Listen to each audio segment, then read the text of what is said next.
Querida irmã Crislane.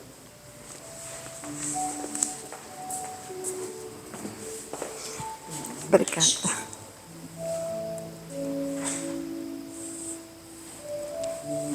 Então, muito boa tarde.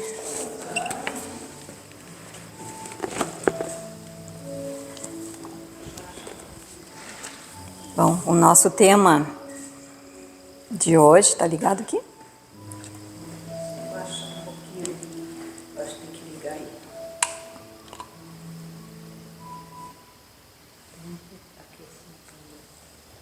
Alô? Tá? Agora? Agora deu. Deu? Então tá, muito obrigada. Então, queridos amigos, boa tarde. Nós, nesse momento, então, pedimos a Deus, nosso Pai, a Jesus, nosso Mestre, que nos abençoe a todos, que nós possamos ser claros na nossa exposição, ser amparados, ser inspirados pela espiritualidade que assiste esta casa e que nos ampara. Então, nós hoje vamos falar um pouquinho sobre o capítulo 27, Pedi e obtereis. Qualidades da prece, os itens 1 a 4. E sempre Kardec inicia cada capítulo do seu Evangelho, segundo o Espiritismo, colocando falas de Jesus. E aqui ele coloca várias no início desse capítulo. Quando Jesus diz assim, isso está em Mateus capítulo 6, quando orardes, não vos assemelheis aos hipócritas, que afetadamente oram de pé nas sinagogas e nos cantos das ruas para serem vistos pelos homens. Digo-vos em verdade, que eles já receberam sua recompensa. Quando quiserdes orar, entrai para o vosso quarto e, fechada a porta, orai a vosso Pai em secreto. E vosso Pai, que vê o que se passa em secreto, vos dará a recompensa. Não cuideis de pedir muito nas vossas preces, como fazem os pagãos, os quais imaginam que pela multiplicidade das palavras é que serão atendidos. Não vos torneis semelhantes a eles, porque vosso Pai sabe do que é que tendes necessidade antes que lhe o peçais. Quando vos aprestardes para orar, se tiverdes qualquer coisa contra alguém, perdoai-lhe, a fim de que vosso Pai que está nos céus também vos perdoe os vossos pecados. Se não perdoardes, vosso Pai que está nos céus também não vos perdoará. Então, olha só, quanta coisa é dita aqui. Primeiro, ele fala que não devemos fazer como alguns, ele diz, né? Ele conta até logo a seguir uma parábola que eu vou ler também, que eu acho bem importante, mas entrar no nosso quarto. O que é isso? Jesus sempre fala, não no sentido literal, mas que a gente consiga entender o sentido do que ele diz. Entrar no quarto, qual é o quarto? Não é o quarto da nossa casa, onde a gente dorme, mas é a nossa casa interior, o nosso quarto aqui dentro. Então, entrar para dentro de si, se conectar em pensamento com ele, não é preciso um ritual exterior. A gente não precisa, como antigamente nós fazíamos, porque creio que todos nós, se não fomos nesta encarnação, em outra nós fomos católicos, todos vêm desta tradição. A gente ajoelhava, ou ajoelha na igreja para orar, a gente ora na igreja, acha que tem que ir num templo para orar, ou que tem que ter um altar em casa para orar, senão não vale. E sabemos hoje que não é assim, que a gente pode e deve orar o tempo inteiro, trabalhando, orando. E o que quer dizer isso? Repetindo palavras? Não, certamente que não, mas com o pensamento elevado, o pensamento em reconhecimento ao Pai, o pensamento no bem, trabalhando com alegria, tudo isso é orar. Então, entrar no nosso quarto, ninguém sabe o que eu estou pensando, ninguém sabe o que eu estou fazendo aqui dentro de mim, porque o meu pensamento, os espíritos até podem entender, mas normalmente as pessoas que estão à nossa volta não sabem. Então, se eu estou trabalhando, lavando louça e estou orando, que bom. Se eu estou trabalhando, trabalho com alegria e gratidão pela oportunidade de trabalhar, que bom, o trabalho é uma prece. E aí ele fala mais, ele conta uma parábola.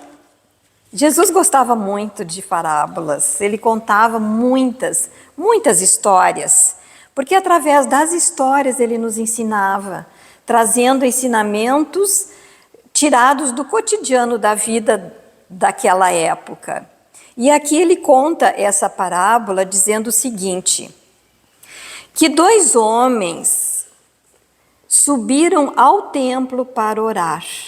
Subiram ao templo para orar. O templo ficava no alto, mas a gente sobe ao templo para orar, não necessariamente o templo, a igreja, o local onde a gente frequenta, mas subir em vibração no nosso templo interior. Mas a história segue, ele diz assim, 2 homens subiram, um era fariseu e o outro era publicano. O fariseu, conservando-se de pé, orava assim consigo mesmo, meu Deus, rendo-vos graças por não ser como os outros homens, que são ladrões, injustos e adúlteros, nem mesmo como esse publicano. Jejuo 2 vezes na semana, dou o dízimo de tudo que possuo. Assim orava o fariseu. O publicano, ao contrário, conservando-se afastado, não ousava sequer erguer os olhos ao céu, mas batia no peito dizendo, meu Deus, tem piedade de mim que sou um pecador.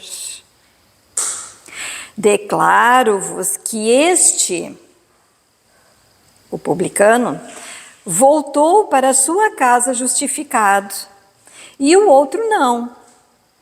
Porquanto aquele que se eleva será rebaixado, e aquele que se humilha será elevado. Isso está em Lucas. Então, olhe só, ele gostava muito de colocar as pessoas da época, né? Então, os fariseus eram aqueles que conheciam a lei, que estudavam a lei. E os publicanos eram aqueles que os hebreus, que os judeus odiavam, porque os publicanos eram os que cobravam impostos. E, no entanto, o fariseu era aquele orgulhoso, que não se humilhava perante Deus, ao contrário do publicano, que com humildade pedia a Deus que tivesse misericórdia, pois ele era um pecador. E aí seguimos no item 4, quando Kardec explica, e ele fala assim, que Jesus definiu claramente as qualidades da prece. Aqui, se nós analisarmos bem, estão pelo menos 4 qualidades que Kardec retira desse ensinamento de Jesus. Primeiro, quando orardes, diz ele, não vos ponhais em evidência, antes orai em secreto, dentro do vosso interior, dentro do vosso quarto. Então, orar em secreto. Não afeteis orar muito, não parecer orar muito, pois não é pela multiplicidade das palavras que sereis escutados, mas pela sinceridade delas. Então não basta, e aqui está o segundo ensinamento, não basta a gente ficar repetindo. A gente pode ficar horas repetindo um Pai Nosso e não ter nenhum valor. Por quê? Porque se eu for orar maquinalmente, como um ritual, apenas repetindo palavras, e essas palavras não expressarem o meu pensamento, o meu sentimento, eu não estiver focada nisso, não tem valor. É apenas uma prática exterior, como fazia ali o fariseu. Então basta que eu diga muitas vezes, meu pai, obrigado, ou meu pai me ajuda, mas com sentimento, com coração, isso certamente chega aos ouvidos daqueles que nos ouvem, os espíritos amigos que nos ouvem e que atendem ao nosso chamado. Então, a primeira qualidade da prece, orar em secreto. Segunda qualidade, ter sinceridade nas nossas palavras, ter sentimento quando oramos. Não precisa ser uma prece decorada. Terceiro, antes de orardes, se tiverdes qualquer coisa contra alguém, perdoai-lhe, visto que a prece não pode ser agradável a Deus, se não parte de um coração purificado de todo sentimento contrário à caridade. Então, a terceira qualidade, perdoar. Se nós temos ódio no coração, raiva, mágoa, como é que nós vamos nos dirigir ao nosso Pai Criador? Jesus disse em outro momento que se tivermos alguma coisa contra o nosso irmão, formos fazer uma oferenda, porque na época existiam as oferendas que se fazia no templo, então ele colocou esse exemplo, se fordes oferecer algo, uma oferenda ao Pai, e tiverdes algo contra o vosso irmão, deixai a oferenda no altar e de antes vos reconciliar com vosso irmão. Então, perdoar, desculpar, é importante como uma qualidade de prece. Que tipo de prece a gente faz? Existem 3 níveis de prece. Existe aquela prece que a gente chama vertical, que envolve sentimento realmente e que sobe, vai até as alturas, vai até onde estão os nossos benfeitores espirituais, nos conecta com os nossos benfeitores espirituais. Existe um segundo tipo, que é uma prece horizontal, que não sobe, porque não tem sentimento, são só palavras vazias. E existe um terceiro tipo de prece, que é a prece descendente, que é a prece negativa. A gente pode fazer prece negativa também. Quando a gente pede o mal de alguém, quando a gente tem raiva de alguém e pensa que a pessoa deva se dar mal, a gente às vezes até diz, eu perdoo, mas não quero nem chegar perto, não quero ver na minha frente, e eu desejo que colha tudo que plantou, que a lei divina seja justa. O que eu estou fazendo? Estou desejando o mal. E eu sei de tudo que se relaciona àquela pessoa, eu sei dos atenuantes, dos agravantes, eu sei do quanto essa pessoa passou dificuldade, eu não sei nada. Então eu não posso me arvorar de juiz de ninguém. Então, já vimos 3 qualidades, né? O orar em secreto, ter sinceridade e perdão. E o quarto ensinamento que Kardec tira dessas palavras de Jesus é humildade. Porque ali nós vimos, né, pela parábola, que o fariseu era orgulhoso e o publicano foi humilde. Então Kardec diz assim, orai, enfim, com humildade como publicano, e não com orgulho como fariseu. Examinai os vossos defeitos, não as vossas qualidades, porque às vezes a gente acha que tem muitas qualidades e nenhum defeito, defeito só os outros têm. Nós somos perfeitos e maravilhosos.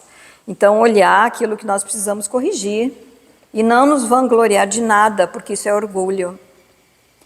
Não, se vos comparardes aos outros, procurai o que há em vós de mal. Quer dizer, sempre buscando autoconhecimento, buscando nos melhorar em todas as circunstâncias. E aí nós nos lembramos que Jesus nos ensinou a orar. Ele nos ensinou aquela prece tão especial que todo mundo conhece, que é o Pai Nosso. E nessa oração, Jesus nos fala da importância de termos fé no Pai Criador. Nos ensinou a chamar Deus de nosso Pai, de termos uma conexão, uma relação com este Pai amoroso que nos criou. Adorar a Deus. Nós sabemos que existem 3 qualidades de prece, que é adoração, que é gratidão e que é súplica quando nós pedimos alguma coisa. Então, reconhecer que Deus é nosso Pai, confiar no cuidado, no amor desse Pai por nós, é muito importante para nós, na nossa vida, nos nossos desafios, nas nossas dificuldades da vida terrena. E gratidão é importante, porque nós muitas vezes esquecemos de ser gratos. Pelo contrário, nós, na grande maioria das vezes, somos ingratos, porque reclamamos de tudo. Reclamamos de tudo e não vemos tanta coisa boa que recebemos. Não reconhecemos o tempo inteiro quanto Deus nos dá de amor, de cuidado em tudo que nós temos.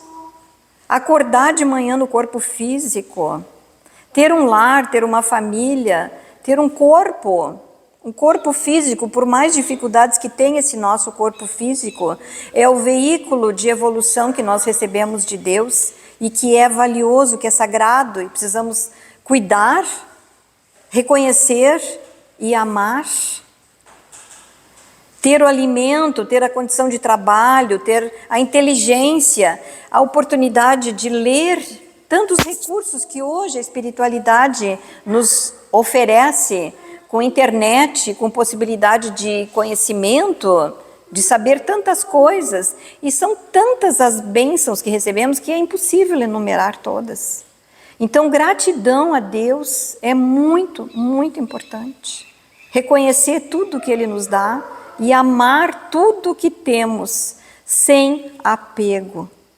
Sem apego. Porque nada nos pertence. Nada que é físico, nada que é da terra nos pertence. Nós vamos deixar tudo quando retornarmos ao nosso lar. Ter submissão também é importante. Saber que se hoje nós passamos por dificuldades, e todos temos as nossas dificuldades, é com o sentido de nos ensinar, de nos ajudar a evoluir. E as dificuldades podem ser de dois tipos. Aquelas que nós estamos colhendo pela lei de causa e efeito, por aquilo que nós fizemos de errado e que hoje precisamos vivenciar, e também aquelas que estão como prova, como aprendizado, para o nosso crescimento, para evoluirmos, para crescermos em todos os sentidos, na inteligência, na capacidade de suplantar obstáculos, como sentido de evolução para todos nós, porque nós só evoluímos através da experiência, do trabalho, do aprendizado que cada situação nos oferece. E também pedir, né? Apesar que a gente coloca isso normalmente em primeiro lugar, mas pedir é importante. Na prece nós devemos pedir. Mas pedir o quê? Pedir aquilo que é supérfluo? Pedir para ficar rico, pedir para ganhar na loteria, ou pedir para achar um casamento perfeito, um namorado, uma esposa perfeita. Nós pedimos às vezes tantas coisas que não são aquilo que nós realmente necessitamos. E às vezes o Pai nos diz, não, eu não posso te dar. Não, isso tu não podes ter, meu filho, minha filha, porque não vai ser bom para ti. Não vai te ajudar em nada, pelo contrário, pode ser a razão de queda nesta encarnação. Então, pedir o que realmente é importante. Pedir para que tenhamos força, coragem, inspiração, ajuda para resolvermos pela nossa capacidade, pela nossa inteligência, pelo nosso esforço, os problemas que estão à nossa frente. Ou, se não é possível resolver, paciência e resignação para viver bem aquilo que hoje está posto na nossa vida. Sempre confiando que tudo passa. Tudo passa. O que é difícil, o que é ruim, também o que é bom, também vai passar. Sem apego, sem tristezas demasiadas e nem alegrias exageradas, porque tudo vai passar. Viver aquilo que é o momento, fazer o melhor que podemos, desculpar, perdoar. Não é fácil, mas é o que nós precisamos vivenciar. Nós podemos dizer que, apesar de termos este Evangelho há tanto tempo conosco, o Evangelho de Jesus, há 2000 anos, e Kardec trazendo as suas explicações há 160 anos, mas hoje ainda nós não conseguimos viver integralmente o que está dentro desse nosso Evangelho. Ainda não conseguimos. Mas nós já temos consciência de que fizemos muitas coisas equivocadas e que hoje não queremos mais repetir. Hoje nós estamos numa proposta nova de vida. Nós que temos esse conhecimento e essa consciência, principalmente nós espíritas, que não podemos dizer que não sabíamos, que conhecemos a lei de causa e efeito, que sabemos que depois da morte do nosso corpo físico a vida segue, que sabemos que existe um futuro depois da morte, que a morte é só uma passagem dessa experiência que estamos vivendo e que a vida segue. Já tivemos muitas outras e teremos muitas outras. Esta passagem é uma estação apenas da nossa viagem. Nós sabemos tudo isso, nós temos consciência de tudo isso. Então nós temos muito mais responsabilidade nas nossas escolhas. Esta fé no futuro, esta certeza absoluta de que existe um amanhã, de que existe um futuro, nós temos. Porque a doutrina espírita está aí nos mostrando. Não é a mensagem de uma pessoa, não é Kardec. Kardec foi só um instrumento. São milhares de espíritos que vieram e que continuam vindo nos trazer suas mensagens, dizendo que estão vivos e nos dizendo o que encontraram do outro lado, nos contando como foi a passagem, como foi o que encontraram quando voltaram para a pátria espiritual, nos trazendo mensagens de que estão vivos, filhos, amores nossos que continuam vivos, porque a vida segue. Então, essa consciência, esse conhecimento nos torna mais responsáveis pelas nossas escolhas. E aí nós temos com isso o dever de nos transformar.